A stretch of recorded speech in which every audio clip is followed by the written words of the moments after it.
नमस्कार दोस्तों, स्वागत है एक बार फिर से हमारे चैनल द वेद वॉइस में। दोस्तों, यदि आप अपने जीवन में कुछ नया सीखने की चाह रखते हैं तो हमारे चैनल को अभी सब्सक्राइब कर लें। हे भगवान शिव, यदि सावन सोमवार में आपके इस भक्त से कोई भूल हो जाए तो क्षमा करना, हम सब आपकी ही संतान हैं। और जो इस वीडियो को लाइक करें उसके दुख दर्द और गरीबी को दूर कर देना लायक जरूर करें।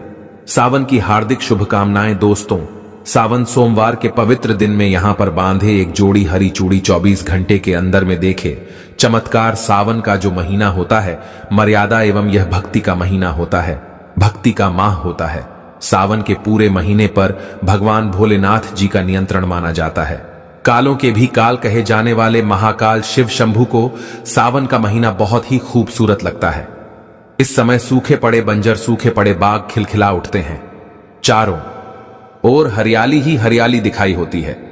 सावन का महीना लड्डू गोपाल श्री कृष्ण को अति प्रिय है। अपने बाल गोपाल रूप में भगवान लड्डू गोपाल वृंदावन में सावन में स्नान अवश्य करने आते हैं।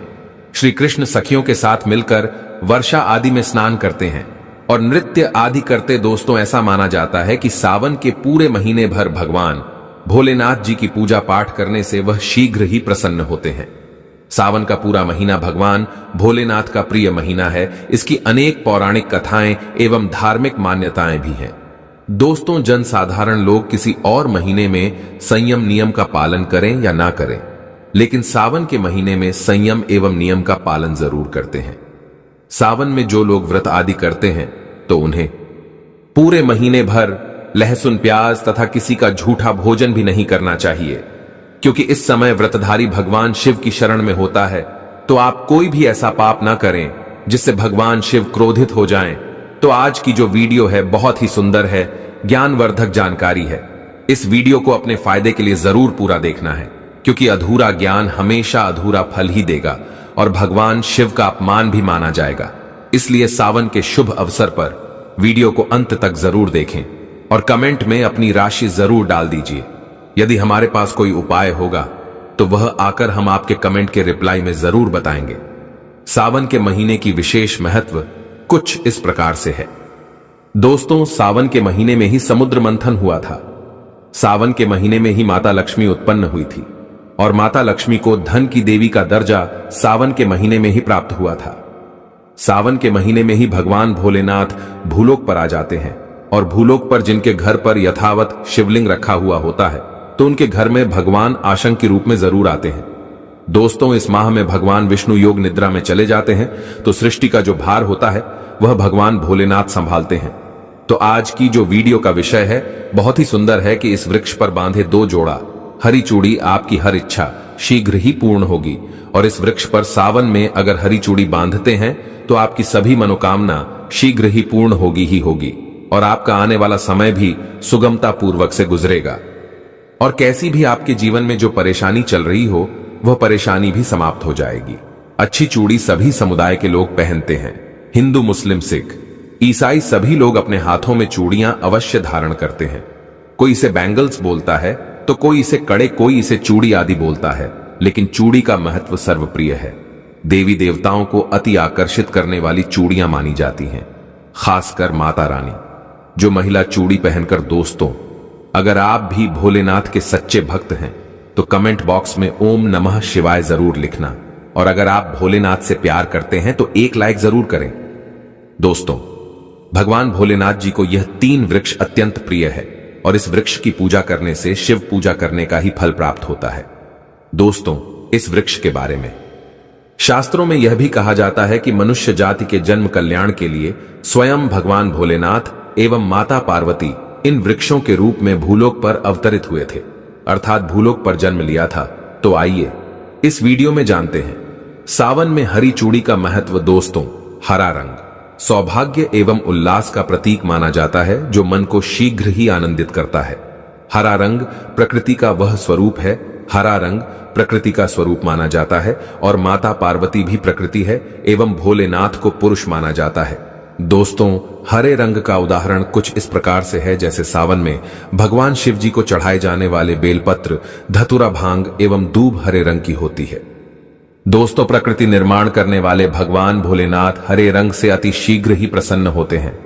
सावन में जो महिला हरे रंग की चूड़ी पहनती है, हरे वस्त्र धारण करती है, उन्हें अखंड सौभाग्य की प्राप्ति होती है। दोस्तों, इसलिए कहा जाता है जितनी भी माताएं बहनें हैं उन्हें पूरे सावन के महीने में हरे रंग की चूड़ी जरूर पहननी चाहिए, हरे वस्त्र जरूर धारण करने चाहिए। सावन के महीने में जो माताएं बहनें भगवान भोलेनाथ की पूजा करती हैं, शिव पूजा करती है, ऐसी माता बहनों को हरे रंग के वस्त्र धारण करने चाहिए और भूलकर भी सावन के महीने में नीले और काले वस्त्र किसी भी महिला को कदापि नहीं पहनने चाहिए। ऐसा माना जाता है कि इस रंग के कपड़े पहनने से महिला के पति पर कष्ट आते हैं और उनके पति की आयु कम हो जाती है।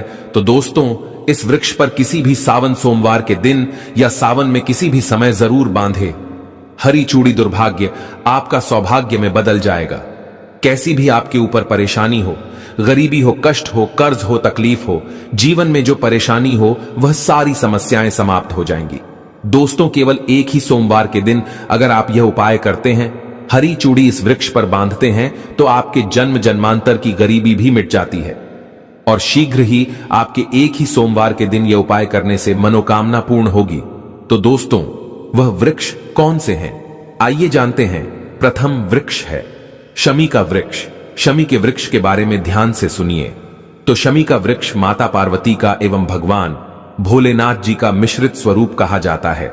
इसलिए दोस्तों, शमी के वृक्ष को उमा महेश्वर वृक्ष भी कहा जाता है। पूरे सावन भर शमी के वृक्ष पर माता पार्वती एवं भगवान भोलेनाथ जी का वास माना जाता है।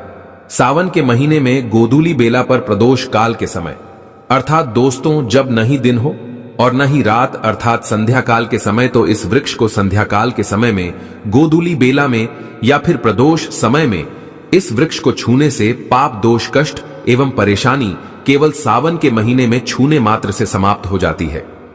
दोस्तों, सावन के पवित्र महीने में अगर शमी वृक्ष की जड़ पर कच्चा दूध डाला जाए तो भगवान शिव शीघ्र ही प्रसन्न होते हैं एवं माता पार्वती का ढेर सारा आशीर्वाद प्राप्त होता है। दोस्तों, शमी के वृक्ष का महत्व कुछ इस प्रकार से है। भगवान राम रावण पर आक्रमण करने के पूर्व भगवान राम ने शमी वृक्ष की पूजा की थी और पांडवों ने अपने दिव्य हथियार भी शमी के वृक्ष के नीचे में दबाए थे। शमी का वृक्ष जिस घर में लगा होता है उस घर का कल्याण हो जाता है और उस घर में सभी प्रकार के भौतिक सुख का वास माना जाता है। तो दोस्तों, सावन के किसी भी सोमवार के दिन शमी वृक्ष पर उमा महेश्वर का ध्यान करते हुए 2 जोड़ी हरी चूड़ी एवं हरे रंग का रिबन जरूर बांधना चाहिए, या फिर हरे कलर का जो भी आपको श्रृंगार आदि मिल जाए वह आपको जरूर बांधना चाहिए, जैसे कि हरे रंग की मेहंदी, हरे रंग की बिंदी आदि या हरी चूड़ियां जरूर बांधनी चाहिए। दोस्तों, कैसी भी आपकी मनोकामना हो वह एक ही बार में पूर्ण हो जाएगी, क्योंकि इस खास समय पर यानी सावन के समय में भगवान शिव खास तौर पर वास करने आते हैं धरती पर और शमी के वृक्ष में स्थायी रूप से वास करते हैं। शमी का वृक्ष छूने मात्र से आपकी मनोकामना शीघ्र ही पूर्ण हो जाएगी। पूरे सावन भर अगर शमी के पत्ते भोलेनाथ जी को उनकी पूजा में चढ़ाते हैं तो इससे अष्टलक्ष्मी आपके घर में वास करती है। आपके घर में कैसी भी गरीबी हो, दरिद्रता हो, दुख हो, परेशानी हो, गरीबी हो, बीमारी हो, सब समाप्त हो जाती है और पूर्ण रूप से आपके घर में भौतिक सुख आकर के निवास करने लगते हैं। दोस्तों, दूसरा वृक्ष है धतूरे का वृक्ष। धतूरे का वृक्ष भगवान भोलेनाथ के उग्र रूप काल भैरव के अंश से उत्पन्न हुआ है। ऐसी मान्यता है कि शिवलिंग पर धतूरे के पत्ते या पुष्प फल चढ़ने से राहु केतु एवं शनि के कुप्रभाव समाप्त होते हैं। धतूरे के वृक्ष पर सावन के किसी भी सोमवार के दिन अगर 2 जोड़ी हरी चूड़ी बांधे तो शत्रुओं से छुटकारा मिलता है एवं शत्रुओं का सर्वनाश होता है। और दोस्तों, सावन सोमवार के दिन धतूरा का वृक्ष छूने मात्र से भगवान शिव आपके घर में दौड़े चले आएंगे। दोस्तों, अगर सावन के किसी भी शनिवार के दिन धतूरा के वृक्ष पर बाबा काल भैरव का ध्यान करते हुए हरी चूड़ी अगर बांधी जाए तो घर से भूत प्रेत बाधाएं सब नष्ट हो जाती हैं, भस्म हो जाती है एवं छोटे से धतूरे की जड़ अगर घर के किसी भी कोने में छुपा दी जाए या घर में जमीन में गाड़ दी जाए तो भूत प्रेत इत्यादि का वास घर में कभी नहीं होता है। घर से सभी बाधाएं शिव के वास होने से भाग जाती हैं। दोस्तों, जो तीसरा वृक्ष है वह है बेल का वृक्ष। अगर भगवान शिव को बेलपत्र ना चढ़ाए जाए तो सावन का व्रत अधूरा माना जाता है और बिना पत्र चढ़ाए ही शिवलिंग पर जल भी व्यर्थ हो जाता है। इसलिए जब भी आप भगवान शिव पर बेलपत्र चढ़ाए तो 5 बेलपत्रों पर उसके ऊपर में श्री राम अवश्य लिखें। इससे भगवान शिव जल्दी और अत्यंत प्रसन्न हो जाते हैं। दोस्तों, सावन में बेल वृक्ष छूने से कई तीर्थों का लाभ मिलता है। सावन में इस वृक्ष को क्यों छूना जरूरी है, आइए जानते हैं। बेल वृक्ष की महिमा को बेल का वृक्ष। मैं आप लोगों को कई बार कई कथा में बता चुका हूं कि यह जो बेल का वृक्ष है माता पार्वती के स्वरूप कहा गया है। तो यह वृक्ष माता पार्वती के पसीने से उत्पन्न हुआ है। स्कंद पुराण में बहुत ही स्पष्ट तरीके से बताया गया है। इसके पत्ते में शिव और डाली में पार्वती, जड़ में ब्रह्मा एवं तन में विष्णु जी स्वयं रहते हैं। संध्या काल में ऐसा माना जाता है कि शिव मंदिर के समीप में जो बेल के वृक्ष है, इसके नीचे में अगर कोई भी व्यक्ति सावन में शाम के समय, वैसे तो इसे डेली जलाना चाहिए, लेकिन अगर सावन के पावन दिनों में शाम के समय अगर भगवान शंकर जी का कोई भी शिव मंदिर है तो उसके किनारे में जो कोई बेल का वृक्ष हो, वहां पर बिल्कुल आप एक घी का दीपक जला दीजिए। इसे बहुत ही उत्तम कहा गया है। वैसे अगर आप घी का दीपक जलाते हैं तो आपको धन गुण एवं परम शिव भक्त की प्राप्ति होती है। दोस्तों, इस वृक्ष को छूने से पाप तत्काल नष्ट हो जाते हैं। कैसा भी आपके जीवन में पाप हो, दूर हो जाता है। तो आपको करना क्या है, देखिए, जो बेल का वृक्ष है इसे बहुत ही उत्तम कहा गया है।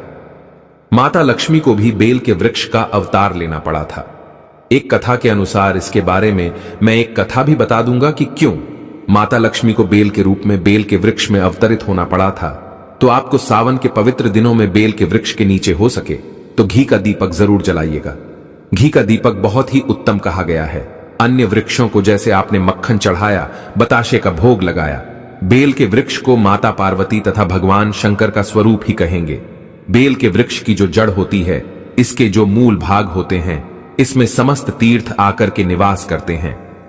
इसीलिए सावन के महीने में कहा जाता है, जो लोग अगर तीर्थ धाम नहीं जा सकते, तीर्थों के दर्शन नहीं कर पाते, तो ऐसे व्यक्ति बेल वृक्ष के नीचे में 1 महीने तक घी का दीपक जला लेते हैं तो संपूर्ण जितने भी तीर्थ होते हैं, इसके घूमने का बराबर पुण्य की प्राप्ति होती है। मैं इसलिए सारी जानकारी, गुप्त रहस्य जानकारी बताता हूं, जिससे आप सभी दर्शकों को कल्याण हो, दर्शकों की बिल्कुल ही आध्यात्मिक उन्नति हो। सभी को धन की जरूरत नहीं होती, किसी को पुण्य की प्राप्ति की जरूरत होती है। कोई आध्यात्मिक उन्नति करना चाहते हैं, इसीलिए इस प्रकार के छोटे छोटे गुण भरे रहस्य जानकारी वीडियो में बता देता हूं। दोस्तों, अब करना क्या है, सावन के शुभ मंगल दिनों में इस वृक्ष को छूना है। माता पार्वती से प्रार्थना लगानी है कि हे माता पार्वती, आप ही शक्ति स्वरूपा है, लक्ष्मी है, धन की देवी है, आप ही संसार को चलाने वाली देवी है। इस प्रकार से प्रार्थना करते हुए इस वृक्ष को छूना है और बोलना है, मेरी गरीबी मिटाए माता, मेरी निर्धनता को मिटाए, मेरे जीवन में चल रही परेशानियां, सारी परेशानियों को दूर करें। इस प्रकार प्रार्थना करते हुए आपको एक कपूर और एक लौंग को भी जला देना है और एक काम जरूर करना है। जलाने के बाद इस वृक्ष को आपको बोलना है कि मैं भोग स्वरूप आपको धतूरे के पत्ते एवं धतूरे के फल समर्पित कर रहा हूं, आप स्वीकार करें। दोस्तों, इस वृक्ष की जड़ के नीचे में भी आपको धतूरे के फल एवं पुष्प को, पुष्प है तो पुष्प भी रख सकते हैं, फिर पत्ते रख दीजिए और अब वृक्ष आपको छूना है, प्रार्थना करते हुए कि हमारी गरीबी मिटाए, हमारी निर्धनता मिटाए, बिल्कुल ही आपके जीवन में कभी गरीबी नहीं आएगी। और एक प्रार्थना जरूर करना है, किसी की हाय लग गई हो, बद्दुआ लग गई हो, किसी का दोष लगा हो जिसके कारण हमारी आध्यात्मिक उन्नति नहीं हो पा रही हो, तो आप जो है हाय बद्दुआ एवं किसी का दोष लगा हो उसे तुरंत दूर करें। शनि राहु केतु का अगर दुष्ट प्रभाव लग रहा हो, नवग्रहों में से कोई नवग्रह हमें पीड़ित कर रहा हो, या फिर किसी भी हमारे पूर्वजों द्वारा किसी भी प्रकार का हमें पितृदोष लगा हो, क्योंकि पितृदोष लगने के कारण व्यक्ति की आत्मिक उन्नति भी नहीं हो पाती, तो आप बोलना कि समस्त प्रकार के दोषों को आप दूर करें, अपने अंदर में खींच लीजिए और आप हमें दोष मुक्त कर दीजिए। तो इस प्रकार से आपको यह प्रार्थना करनी है। और एक काम आपको जरूर करना चाहिए, आपको सावन के समय धर्म शास्त्रों में कहा गया है, बहुत सारे लोग भी बताते हैं, हमारे गुरुजी भी कहा करते थे, सावन के दिन अगर बेल के वृक्ष की जड़ में मिश्रित युक्त मिश्री, जो मिश्री आती है खड़ी खड़ी, आप सभी दर्शकों को जरूर पता होगी, शक्कर टाइप की होती है, तो आपको मिश्री डला हुआ दूध अगर आप इनकी जड़ में डालते हैं तो ऐसा कहा गया है कि ऐसा व्यक्ति कभी निर्धन नहीं होता। ऐसे व्यक्ति के जीवन से किसी भी प्रकार से अगर लक्ष्मी रुष्ट हो चुकी हो, ऐसे व्यक्ति पर मां लक्ष्मी भी प्रसन्न होती है। ऐसे व्यक्ति के जीवन में धन का अभाव नहीं होता। ऐसे व्यक्ति फिर निरोग रहते हैं, निरोग काया प्राप्त होती हैं। आप चाहते हैं तो यही क्रिया निम्न के वृक्ष पर भी कर सकते हैं। निम्न के वृक्ष पर माता लक्ष्मी निवास करती है, समस्त दैवीय शक्ति निवास करती है निम्न के वृक्ष में। अगर आप जो है सावन के शुभ मंगल दिनों में आपको एक गिलास या फिर एक लोटे सामर्थ्य के अनुसार तांबे के लोटे में आपको दूध डाल करके इनके अंदर जो है अभिषेक करना चाहिए, इनकी जड़ में डालना चाहिए। लेकिन आपको मीठा दूध ही डालना है, मिश्री मिला हुआ दूध आपको चढ़ाना है, इनकी जड़ में डालना है और गरीबी मिटाने की प्रार्थना करनी है। या फिर जिन लोगों पर कर्जे का भार है वह लोग बोल सकते हैं कि हमारे कर्जे का भार दूर हो। या फिर जीवन में जो किसी भी प्रकार की जो परेशानी है वह परेशानी भी बोल देना। वह परेशानी तत्काल ये वृक्ष समाप्त करते हैं और आपको इसे छू करके आ जाना है। दोस्तों, सावन में आप इन वृक्षों को जरूर छुएं, आपका कायाकल्प हो जाएगा। भगवान शिव आपके ऊपर मेहरबान हो जाएंगे, आपकी भक्ति की कामना आराधना पूर्ण हो जाएगी। तो अगर आप महादेव की कृपा प्राप्त करना चाहते हैं और उन्हें अपने घर पर बुलाना चाहते हैं तो कमेंट बॉक्स में लिखें, भगवान शिव आपका स्वागत है। हमारे घर में हर हर महादेव ओम